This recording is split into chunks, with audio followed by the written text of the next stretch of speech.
আমি একটু হুচ্ছিলাম, হুজুর গেছে একটু রেস্ট লিয়া চা খাইতো। পরে মক্তবের ফলাফান এখানে মাঝে দুইবার মক্তব হয়, একটা উপরে একটা নিচে। তো উপরে যে ফরাই বর্তমানে ঢাকা আছে প্রায় 3 দিন যাবত। পরে এই মক্তবের উপরে ফলাফান আইসে আয়া হুজুর ডাকতেছে যে হুজুর এখানে একটা পাগলা মেয়ে পড়ে আছে। পরে হুজুর গেছে দেখতো, আর হুজুর তো জানে এই মেয়েটা কেডা, কালকে থেকে নিখোঁজ। পরে হুজুরের সন্দেহ হয়েছে ভিতরে, পরে গিয়ে এই অবস্থা। পরে হুজুর যাইতো গেছিল, পরে এক মহিলা জিজ্ঞাসা যে হুজুর কি হয়েছে। পরে হুজুর হইতেছে যে ময়না মেয়েটা এখানে আছে। পরে ওই তার গার্জেন নিয়ে গেছে।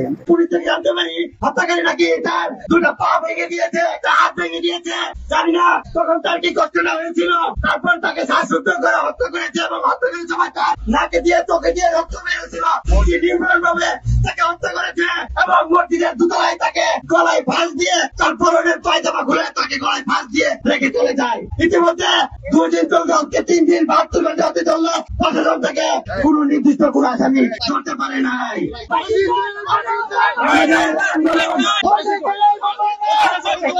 আমাদের আন্দোলন কতদিন পর্যন্ত চলবে, যতদিন পর্যন্ত ময়না হত্যার বিচার হবে, আমাদের প্রতিবাদ চালিয়ে যেতে হবে।